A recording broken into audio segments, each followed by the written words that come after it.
Paz, queridos irmãos, queridas irmãs, amigos e amigas, que o amor do Mestre Jesus esteja em nossos corações, nos abençoando, nos pacificando e nos tornando cada vez mais mansos para que possamos um dia herdarmos a terra. Hoje nós falaremos no nosso Evangelho do capítulo 9, onde Jesus vai trazer mensagens extremamente importantes para cada um de nós. Ele vai falar sobre as injúrias e as violências, vai falar sobre a doçura, a paciência, a obediência, a resignação e a cólera.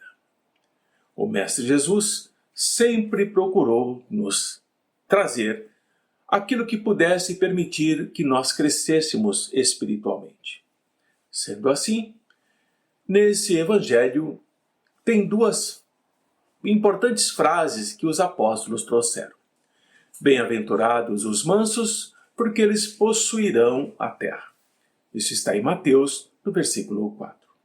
E depois, bem-aventurados os pacíficos, porque serão chamados filhos de Deus.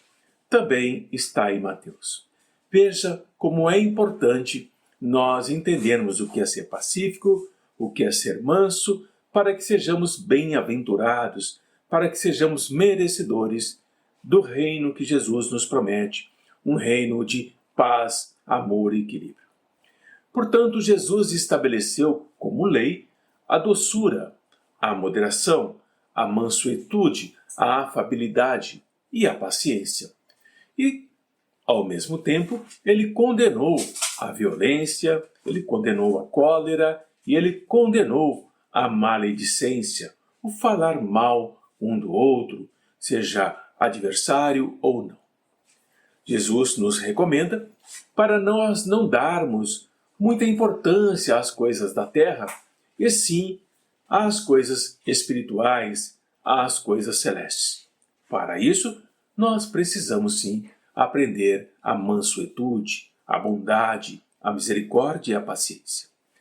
As guerras, a fome, a miséria, as doenças, todo o mal que existe sobre a terra tem como principal causa a violência, a perversidade daqueles que não são mansos e nem pacíficos, encarnados ou desencarnados, usurpando os bens da terra a benefício próprio e prejudicando milhões de pessoas que não possuem o mínimo necessário sequer para sobreviver. Assim, a ação dos que são perversos e são cruéis prejudicam os mansos e pacíficos, que frequentemente falta a eles o mínimo necessário, enquanto aqueles outros dispõem do supérfluo, dispõem daquilo que podem abusar e de uma forma perdolenta. Mas o Mestre nos diz que quando a lei de amor e de caridade for a lei da humanidade, não haverá mais egoísmo, a principal causa dos nossos males.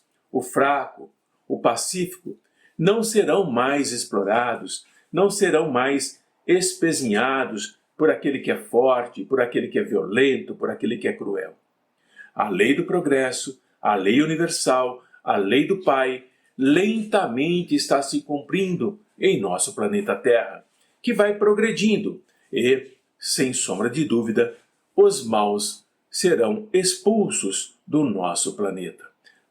Portanto, os mansos e pacíficos herdarão a Terra, porque os maus serão exilados, serão afastados do nosso orbe. É claro que ainda vivemos num mundo onde existem sofrimentos e muitos sofrimentos ocultos e sofrimentos revelados. Muitos sofrimentos são variados, complexos, que nos desafiam como sociedade. Aqueles sofrimentos que nós vemos mais constantemente nos sensibilizam a cada um de nós. Nos comovemos, nos oferecemos para minimizar aquele sofrimento. Acontece que há uma multidão de aflitos desse sofrimento revelado que vão se apresentando em desequilíbrio pelas ruas, pelas vielas, pelos campos do mundo. Mas, meus irmãos, minhas irmãs, existe um sofrimento que também nós não nos damos conta, são aqueles ocultos, aqueles sofrimentos que poucos percebem. Esses sofrimentos, esses sofredores estão esperando por mãos compassivas, por corações pacientes, para ouvi-los, para atentar para suas queixas, suas lamúrias, arrancando dessas almas os espinhos dilaceradores que a estão mortificando e a estão punindo segundo o seu pensamento. Nem sempre ou quase nunca esse trabalho é uma tarefa fácil. Alguns desses seres se encontram tão doentes moralmente, tão descrentes da caridade, que se fazem agressivos, que se fazem difíceis de serem ajudados, exigindo paciência, perseverança, desinteressada para que possamos alcançá-los e ajudá-los. A paciência que Jesus nos fala. Outros tantos, através das suas reações afetivas encolerizadas, constituem uma prova áspera que a paciência deverá suplantar com bondade e compaixão. Porque quanto mais doente, mais atendimento o paciente necessita. Aquela ave humana, ferida no seu voo de crescimento interior, necessita de paciência, de benevolência, como Jesus nos ensina. Socorrer espíritos encolerizados, encarnados ou não, não é fácil, é muito complicado. Assim, nem sempre é fácil nós entendermos o desespero do outro quando nós não experimentamos algo semelhante. Por isso que são muitos os fatores de aflição, desde dificuldades pequeninas até a grandes provas exaustivas e quase insuportáveis, aquilo que chamamos de expiações, mas todas elas exigindo paciência a fim de ser atendidas e solucionadas. A paciência, como nos ensina Jesus, nos encoraja e nos ajuda a enfrentarmos quaisquer situações, por mais complexas que sejam. E uma situação que todos nós vivenciaremos, se já não vivenciamos ou estamos vivenciando, é aquela que se refere à dor, à angústia do sofrimento físico e espiritual. Mas a espiritualidade nos afirma que a dor é uma bênção que Deus permite que nós experienciemos, que nós vivenciamos. Porque quando nós nos afligimos diante da dor, quando nós nos afligimos diante do sofrimento, nós lamentamos e nós nos desesperamos diante daquele sofrimento insuportável. Nós somos impacientes e não aprendemos o que Jesus nos ensinou e exemplificou. Sequer temos conhecimento, às vezes, desses ensinamentos. E ele fala que a paciência diante da dor é praticar a caridade com o próximo que sofre e consigo mesmo que está em sofrimento. E o Mestre Jesus nos deu provas, nos mostrou de uma forma significativa essa conduta por parte dele, quando ele deixou de fazer muita coisa que parecia indispensável e solucionadora no seu messianato, na sua tarefa de nos ensinar o amor, a bondade e a mansuetude. Jesus viveu a sua humanidade com singular elevação, suportando a fome, suportando a dor, suportando o abandono e sabendo que iria passar por uma morte cruel, sem se impacientar, submisso e confiante no amor do Pai, ultrapassando todas as barreiras então conhecidas a respeito das resistências humanas. Um grande exemplo de paciência, de amor, de bondade, de mansuetude, de pacificação. Jesus, o homem que ama, o homem que serve, que espera. Jesus, aquele que ensina e pacientemente intercede junto ao Pai por todos nós que ficamos na retaguarda, que ficamos para trás, ainda extremamente presos ao nosso egoísmo, à nossa cólera, às nossas ambições. A proposta de Jesus não é para que se fuja deste mundo que nós estamos, que é enfermo, que é doente, dessa sociedade empobrecida moralmente, mas para que nós consigamos curar a nossa doença com a conquista da saúde espiritual para nós e para cada membro do planeta, para cada habitante da Terra. Esse planeta azul que o Mestre ama, que o Mestre aqui encarnou para ensinar-nos essa maravilha de energia que é o amor. Mas por falar nisso, precisamos lembrar-nos da cólera. O orgulho nos leva a julgarmos-nos mais do que nós somos e não aceitamos nos compararmos com outros, porque poderíamos nos rebaixarmos e nós poderíamos nos considerarmos, ao contrário do que a maioria pensa, acima dos nossos irmãos. Seja, portanto, como espírito, encarnado ou desencarnado, seja na nossa posição social, nobre, rico, milionário, seja na relação das vantagens pessoais, onde a menor analogia nos irrita e nos fere. E o que acontece quando nos comparamos ou nos comparam com outro que julgamos inferior a nós? Nós nos entregamos à cólera, ficamos furiosos, ficamos enraivecidos. Procurar em nós a origem desses acessos de demência passageira, que vão nos comparar aos brutos, aos desequilibrados, vão fazer que o nosso sangue ferva e vão fazer com que nós percamos a nossa razão. É necessário nós encontrarmos, portanto, para o nosso equilíbrio, sempre buscarmos onde o nosso orgulho está sendo ferido. Não é por acaso que o orgulho ferido se torna algo contraditório, que faz com que nós vamos repelir, rejeitar observações que são justas e, de forma encolerizada, nós vamos repudiar os mais sábios conselhos. Até mesmo a impaciência causada pelas contrariedades do nosso dia a dia, contrariedades em geral infantis, pueris, decorre muito da importância que nós atribuímos àquelas contrariedades. A nossa personalidade, ainda muito infantil, julga tudo que é muito importante e que nós devemos nos doarmos fortemente para resolver coisas banais.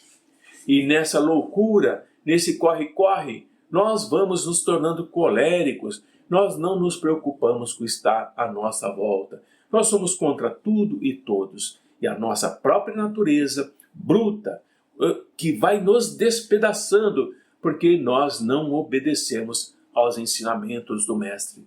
Se nesses momentos nós pudéssemos ver em nós mesmos friamente, nós teríamos pavor de nós, ou nós nos reconheceríamos como ridículos. A raiva, a cólera, nos faz tomar atitudes que nós nos envergonhamos. Que julguemos, portanto, pela impressão que devemos causar nos outros, como eles nos olham, como eles nos percebem, como eles podem nos aceitar ou não. Portanto, ao menos nós devemos o respeito a nós mesmos. Para isso devemos nos esforçarmos, pois para nós vencermos essa tendência de violência, de cólera, para que nós possamos nos tornarmos dignos de piedade, de misericórdia e justificadamente merecermos o amor do Pai. Se nós pudéssemos pensar que a cólera nada resolve, que ela altera a nossa saúde, que ela compromete a nossa vida, nós veríamos claramente que nós somos a primeira vítima do nosso processo colérico. Irmãos e irmãs, mansuetude, paz, para que possamos herdar a terra. Mas ainda temos que fazer outra consideração, que é o nosso pensamento. O pensamento que nos torna infelizes, ou torna infelizes todos aqueles que estão ao nosso redor. Se nós temos coração, nós sentiremos remorso por fazer as criaturas que mais amamos. Mas se o nosso coração é duro como pedra, nós não nos importamos. Continuamos egoístas e não percebemos que tudo aquilo que magoa de forma mortal, que fere profundamente, não perceberemos nenhum processo de arrebatamento como algo que nós teríamos que nos recriminarmos por toda a nossa vida.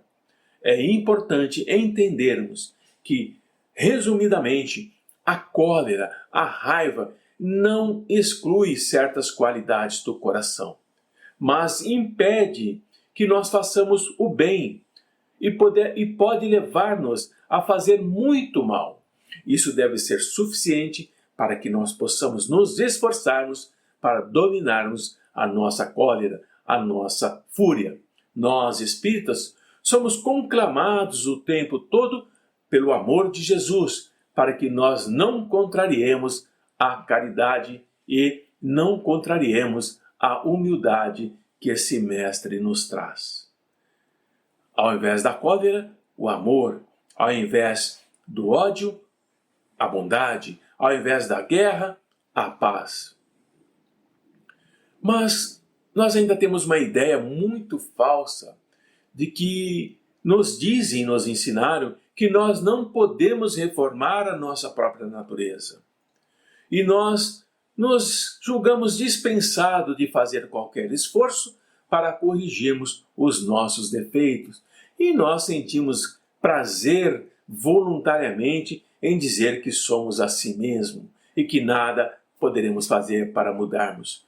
Mas, se nós tivéssemos perseverança e insistíssemos, nós mudaríamos.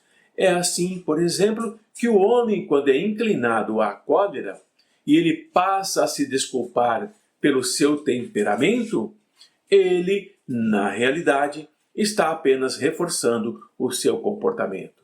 Em vez de se considerar culpado, atribui a falha ao seu organismo, ao seu corpo, acusando a Deus pelos seus próprios defeitos. Então nós acusamos Deus por nossas imperfeições, por nossas fúrias, por nossas cóleras, por nossas dores, por nossos sofrimentos. E assim, tudo isso é uma consequência do orgulho que se encontra misturado a todas as nossas imperfeições. Não há dúvida, meus irmãos e minhas irmãs, que existem pessoas que têm temperamentos violentos, que gostam e se prestam a praticar atos de violência, como aqueles que são pacíficos, aqueles que gostam de praticar atos de benevolência, mais flexíveis, que melhor se mostram e se prestam ao crescimento espiritual do que manter-se preso à terra. Os mansos e pacíficos herdarão a terra, os violentos, os perversos serão exilados. Não vamos pensar, portanto, que a causa fundamental da cólera está fora de nós. Nós podemos ser espíritos pacíficos, mesmo num corpo que esteja doente. Nós podemos ser sempre pacíficos, enquanto um espírito bilioso, um espírito violento, mesmo estando num corpo perfeito, não será dócil, ele será sempre violento. Nesse caso, a violência apenas adquire um outro caráter. Ela se disfarça de bondade, mas em si a crueldade está ali enraizada.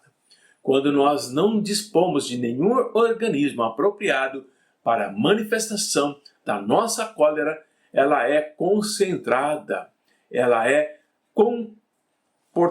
compartimentada em nós. E quando nós pudermos dar expansão a ela, nós daremos. O corpo não dá impulsos de cólera a quem não os tem. Não é do nosso corpo a nossa raiva, como não nos dá outros vícios. Todas as virtudes, todos os vícios são do espírito. Sem isso, onde estariam o mérito e a nossa responsabilidade? Tudo que provém do espírito não é responsabilidade do nosso corpo. é de nós mesmos como espírito. Portanto, o homem que é deformado não pode se tornar direito, porque o espírito nada tem com isso, mas pode modificar o que se relaciona com o espírito quando nós dispomos de uma vontade firme. Traduzindo, se nós temos um defeito físico, ele continuará, mas se é o defeito espiritual, nós podemos modificar. As experiências nos provam a nós, espíritos, até onde pode ir o poder da vontade que nós carregamos, nos esforçando pelas nossas transformações verdadeiramente miraculosas que vão acontecendo aos nossos olhos e aos olhos daqueles que convivem conosco. Podemos dizer, portanto, que o homem, que nós só vamos permanecer viciosos porque o que mais desejamos é nos tornarmos viciosos. Mas quando desejamos nos corrigirmos, sempre o podemos fazer. Se não fosse assim, se fosse de outra maneira, a lei do progresso não existiria para o homem. Esse Evangelho do Mestre Jesus vai nos trazendo a reflexão de como é importante nos conhecermos. O autoconhecimento, o quanto eu me conheço em espírito e o que eu preciso mudar em mim sobre a cólera, sobre a crueldade, sobre a perversidade, sobre o egoísmo, sobre a avareza, sobre a zombaria, sobre a inveja, sobre todas as nossas sombras. E o Mestre nos diz que enquanto nós estivermos vestidos com essas roupas que não são as roupas nupciais, nós não entraremos no reino dos céus. Nós não seremos convidados para o festim de núpcias. É preciso nos modificarmos. Como nos modificamos? Nos esforçando para nos tornarmos cada vez mais calmos, mais pacíficos, mais fraternos, mais generosos, compreendendo e conversando mais com a espiritualidade, para que assim nós tenhamos o amparo necessário para, nessa jornada, continuarmos avançando. Nossa querida irmã Joana de Ângeles nos fala que nós estamos vivendo tempo de muita violência. E é importante nós não nos tornarmos violentos, é importante nós sermos mansos e pacíficos. E ela nos fala que nós vivemos sim momentos de grande loucura e é importante nós não nos deixarmos enlouquecer, não sermos como os demais, onde nós nos perderemos e, com certeza, não permaneceremos nesse planeta azul chamado Terra, porque os mansos e pacíficos herdarão a Terra. Muita paz a todos, que a luz do Mestre Jesus esteja em nossos corações e o amor desse Mestre, de misericórdia, luz e paz, nos envolva hoje e sempre.